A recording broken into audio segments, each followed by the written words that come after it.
안녕하십니까? 지난 시간에는 거시균형의 다중성에 대해 설명했습니다. 오늘의 주제는 자본 개방과 경제 성장입니다. 우선 신고전적 성장 모형에서 소규모 개방 경제와 개방 이전 폐쇄 경제의 균제 상태를 비교, 음미한 다음 왜 현실이 이론과 다른지 설명하겠습니다.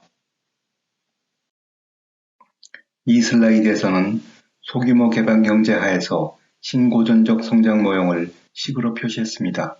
폐쇄 경제를 가정한 소로우 성장 모형과 차이는 우선 식 3에서 보듯이 국민소득 균형의 식에 순수출이 포함된 것입니다. 다음은 식 4와 같이 순대의 자산의 변동을 나타내는 경상수지 식이 필요합니다.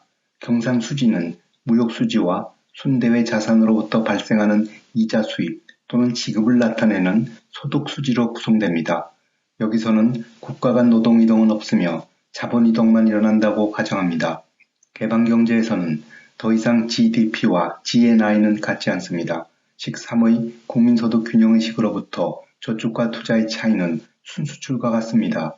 그런데 식 양변에 순대의 자산에서 발생하는 이자 소득의 흐름을 더하면 저축과 투자의 차가 경상수지와 같은 마지막 식이 유도됩니다. 그 이유는 앞의 식에서 저축은 GDP에서 소비를 차감한 값으로 마지막 식은 GNI에서 소비를 차감한 값으로 정의했기 때문입니다.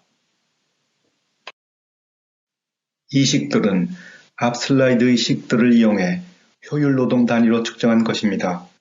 식 8은 식 7과 마찬가지로 효율 노동 단위당 순대외 자산의 변동을 나타내고 있습니다. 해외 자본이 국내로 유입되었을 때 순대외 자산은 부의값을, 국내 자본이 해외로 유출되었을 때 정의값을 가집니다. 순대외 자산이 0이 아닌 한 순대외 자산으로부터 이자 소득의 흐름과 이를 보정하는 무역의 흐름이 일어납니다. 효율 노동 단위당 순대외 자산의 정의로부터 그 변동을 나타내는 식 8을 구할 수 있습니다. 다시 경상수지의 식 4를 이용하면 순대외 자산의 변동은 무역수지, 소득수지, 그리고 효율 노동의 증가에 따른 순대외 자산의 감소분으로 각각 구분할 수 있습니다. 자본 개방하에서 소규모 개방 경제의 균제 상태를 나타낸 식들입니다. 첫째 식은 차익거래 조건의 식입니다. 차익거래는 신고전적 투자 이론에서 설명했듯이 자본의 한계 생산력에서 감가상각을 차감한 값을 국제실질금리 수준과 같게 합니다. 폐쇄경제에서 저축과 투자의 등식 대신 국제금리가 일정하다고 가정할 때 차익거래 조건의 식으로부터 자본 스톡, 산출량, 투자, 그리고 대외 수지가 결정됩니다. 세 번째 식은 순대외 자산이 일정하기 위해서는 순수출이 소득수지와 효율 노동의 증가에 따른 순대외 자산의 감소를 보정해야 하는 것을 말합니다. 마지막 두 식은 소비, 투자, 순수출 등 산출량의 세 구성을 보여주는데 여기서 소비는 산출량에서 투자와 순수출을 차감한 잔차에 해당합니다. 그 이유는 국제실질금리에 영향을 미치지 못하는 소규모 개방경제를 가정했기 때문입니다. 그 결과 국제금리가 외생변수로 추가되면서 대신 당초 소로우 성장 모형의 한계 저축 성향은 내생화되었습니다.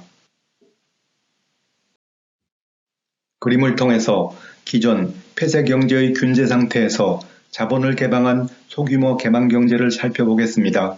아래 첨자 A가 있는 변수들은 폐쇄 경제의 균제 상태를 표시한 것입니다.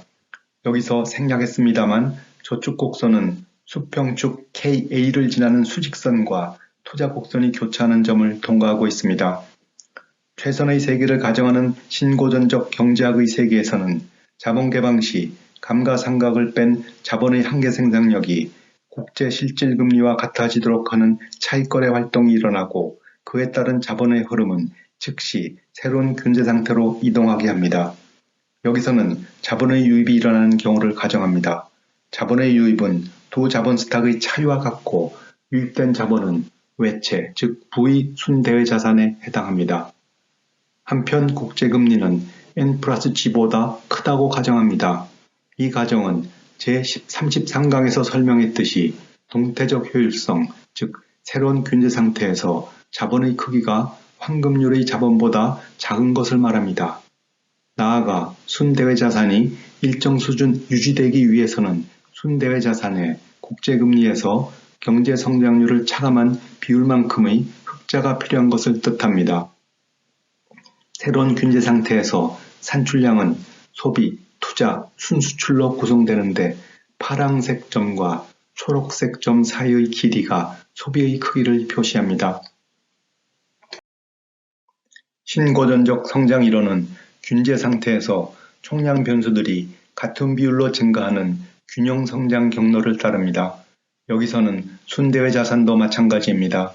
나아가 경상수지도 무역수지 흑자가 소득수지 적자를 커버하지 못해 적자가 되며 같은 비율로 증가합니다.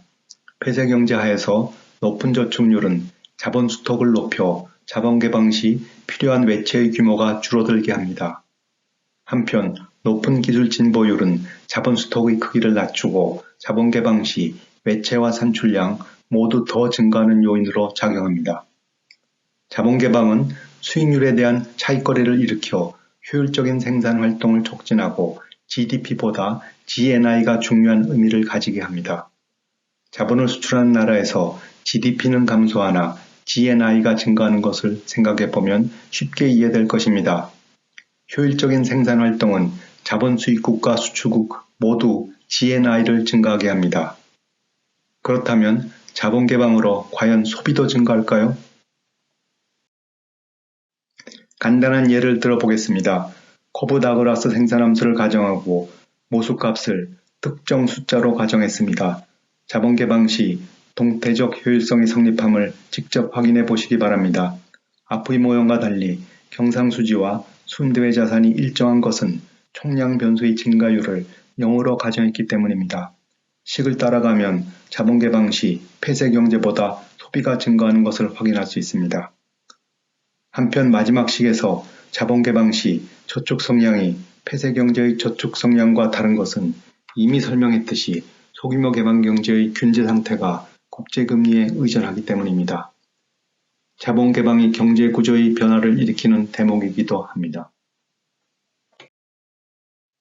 또로우 성장 모형에 따르면 장기적으로 경제는 초기 경제 여건과 무관한 균제 상태에 도달합니다. 이 성질은 소득 수준이 낮은 나라가 높은 나라보다 성장 속도가 더 빨라 충분한 시간이 지나면 소득 격차가 줄어들 것을 예측합니다. 이를 수렴 가설이라고 합니다. 그러나 신흥국의 경제적 위상이 높아진 것은 분명합니다만 모든 신흥국이 선진국을 따라잡은 것은 아니며 많은 나라에서 높은 잠재력에도 불구하고 그 경제적 성과는 기대에 미치지 못하고 있습니다. 한편 수렴 가설로부터 자본 개방이 일어날 때 그림에서 보듯이 소득이 높은 나라에서 낮은 나라로 자본이 이동해 수렴 속도는 더 빨라질 것으로 기대됩니다. 그러나 1990년대 시작된 금융 글로벌화는 국가 간 자본 흐름이 크게 증가하게 했으나 신흥국에 대한 자본 유입은 실제로 생각보다 많지 않았습니다. 국제 자본 흐름이 절정에 달했던 2007년 선진국에 대한 자본 유입은 전 세계 GDP의 18%를 차지했으나 신흥국의 경우 홍콩, 싱가포르와 같은 국제금융센터에 유입된 자본을 합쳐도 3%가 채 되지 않습니다. 루카스 역설은 선후진국 간 생산함수를 생각해보면 쉽게 이해될 수 있습니다. 우선 소로우 성장 모형이 가정하듯이 양국의 생산함수가 동일한 경우입니다. 코브다그라스 생산함수를 가정할 때 선진국 대비 후진국 자본의 한계 생산력 비율은 후진국 대비 선진국 소득 비율에 의존합니다. 자본의 생산 탄력성을 3분의 1로 가정하면 선진국 소득 수준이 후진국의 2배일 때 후진국 한계 생산력은 선진국의 4배가 됩니다. 그러나 양국의 생산함수가 같지 않다면 한계 생산력 비율은 소득 비율뿐 아니라 자본 스탁 비율에도 의존합니다. 소득과 자본 스톡은 모두 측정 가능하기 때문에 과연 생산함수가 동일한지 여부는 쉽게 식별 가능합니다. 루카스 역설은 그림에서 보다 손쉽게 이해될 수 있습니다. 선진국 소득 수준이 2, 후진국이 1이고 자본 스톡이 각각 8, 1이라면 양국은 동일한 생산함수를 공유하며 두 나라 사이에 활발한 자본 흐름이 일어나 후진국은 선진국을 그만큼 빠르게 따라잡을 수 있습니다. 그러나 양국 자본 스톡의 수준이 각각 8, 1.5의 3승이라면 후진국의 총요소 생산성은 선진국의 3분의 2에 불과, 후진국의 상계 생산력은 선진국의 4배에 훨씬 미치지 못하는 1.2배가 됩니다. 나아가 자본 흐름은 법, 제도의 차이 등 위험이 수반되기 때문에 상당한 수익률의 격차 없이는 쉽게 일어나지 않습니다. 후진국의 낮은 총요소 생산성은 투자 수익률을 낮추는 요인으로 작용해 자본 유입이 활발히 일어나는 것을 기대하기 어렵습니다. 물론 수령 가설은 성립하지 않습니다. 이만 마치겠습니다.